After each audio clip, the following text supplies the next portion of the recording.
കേരളത്തിൽ ബി.ജെ.പിക്ക് ഇന്നൊരു സുവർണ ദിനമാണ്. അതുകൊണ്ട് തന്നെ അവർ വലിയ ആഹ്ലാദ തിമിർപ്പിലുമാണ്. നല്ലത് തന്നെയാണ്. ഏറെക്കാലത്തെ പ്രയത്നത്തിൻ്റെ ഒരു ഫലമാണ്. കോർപ്പറേഷനിൽ 1 ബി.ജെ.പി നേടി, അതും തലസ്ഥാനം പിടിച്ചു കഴിഞ്ഞാൽ, അതായത് തല പിടിച്ചു കഴിഞ്ഞാൽ ഏതാണ്ട് സംസ്ഥാനം പിടിച്ചു എന്നുള്ളതിന് തുല്യമാണ്.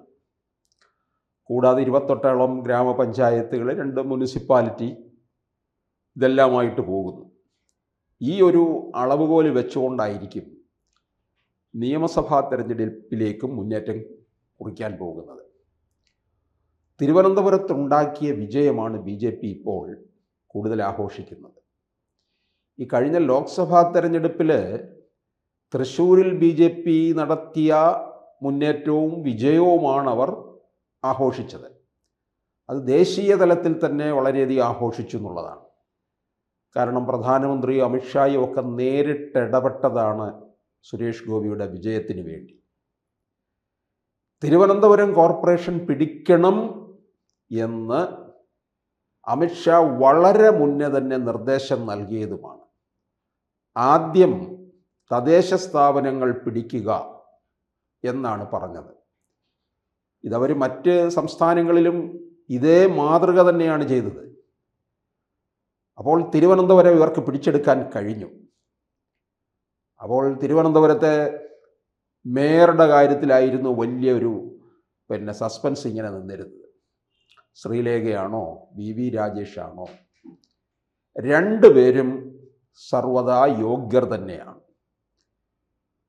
അതിൽ ശ്രീലേഖയ്ക്ക് സംബന്ധിച്ചിടത്തോളം അത് പ്രൊഫൈൽ വേറൊരു തരത്തിലാണ്. വി രാജേഷിൻ്റെ പ്രൊഫൈൽ എന്ന് പറയുമ്പോൾ മറ്റൊരു തരത്തിലാണ്. രാജേഷ് പക്ക രാഷ്ട്രീയ കളരിയിൽ നിന്ന് തന്നെ വന്ന വ്യക്തിയാണ്.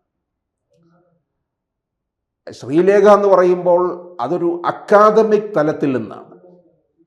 അക്കാദമിക് തലത്തിൻ്റെ ഒരു പ്രൗഢിയും ഗാംഭീര്യവും ഒക്കെ കാണിക്കും. പ്രധാനമന്ത്രിക്കൊക്കെ അത് വലിയ ഇഷ്ടമാണ്.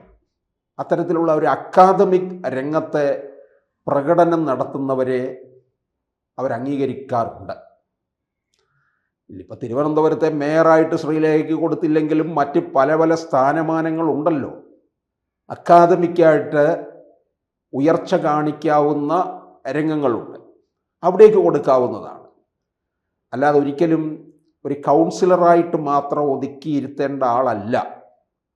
മറ്റ് ജയിച്ചു വന്നിരിക്കുന്ന മറ്റ് 100 പേരിൽ ഒരാളായി മാറരുത് ശ്രീലേഖ.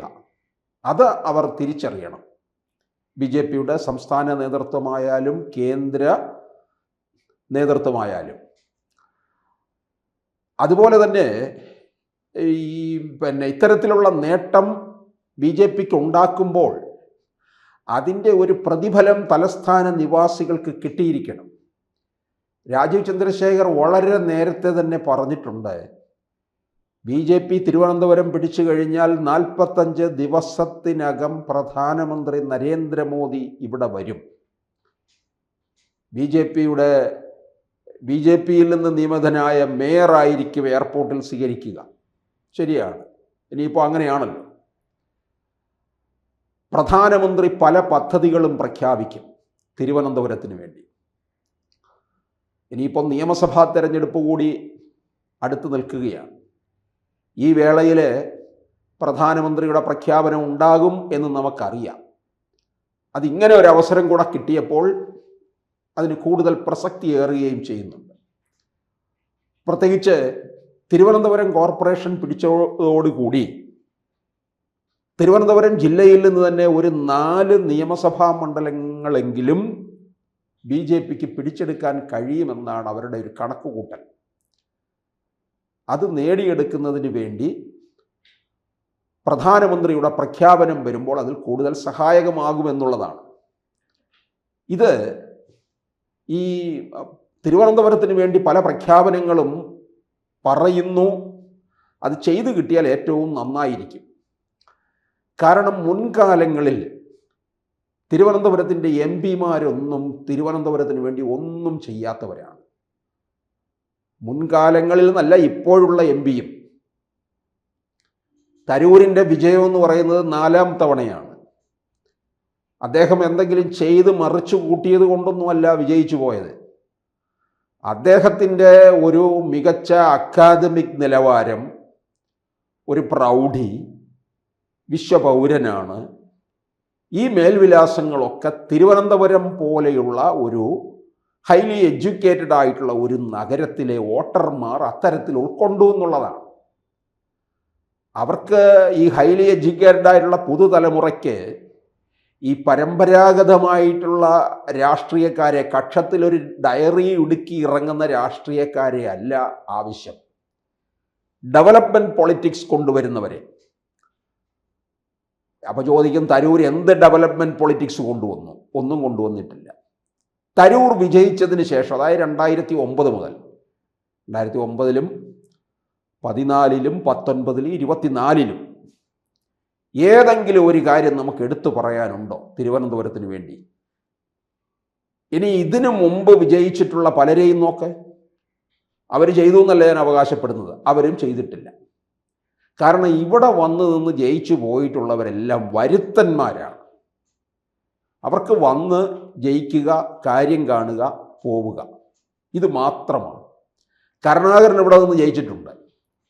PK വാസുദേവൻ നായർ, പന്ന്യൻ രവീന്ദ്രൻ, MN ഗോവിന്ദൻ നായർ, പിന്നെ ഇവിടുത്തുകാരായിട്ടുണ്ടായിരുന്നെന്ന് പറയുന്നത് ചാൾസ്, BS ശിവകുമാർ. ഈ 2 പേരിൽ നിന്നും ഒന്നും ഉണ്ടായിട്ടില്ല. പിന്നെ നീലലോഹിതദാസൻ നാടാരുമുണ്ട്. തിരുവനന്തപുരമൊക്കെ പഴയതുപോലെ തന്നെയാണ്. പിന്നെ എന്തുണ്ടായി എന്ന് ചോദിച്ചാൽ ജനത്തിരക്ക് കൂടി, വാഹനത്തിരക്ക് കൂടി, കുറച്ച് റോഡുകളൊന്നുകൂടെ ചില ഇടങ്ങളിലൊക്കെ ഒന്ന് വിസ്തൃതമായി. അത് ലോകത്തെല്ലായിടങ്ങളിലും ഉണ്ട്. ഇപ്പം 2011 ഉമ്മൻചാണ്ടി സർക്കാർ ഉണ്ടായിരുന്ന കാലത്താണ്, 2014 നരേന്ദ്രമോദി അധികാരത്തിൽ വന്നപ്പോൾ പറഞ്ഞതാണ്, നിങ്ങൾ എയിംസിന് സ്ഥലം കാണിച്ചു തരൂ. ഇവർ തലയും ചൊറിഞ്ഞുകൊണ്ടിരുന്നു, അറിയാമോ? എയിംസിന് സ്ഥലം കാണിച്ചു തരൂ. തിരുവനന്തപുരത്ത് സ്ഥലമില്ലേ?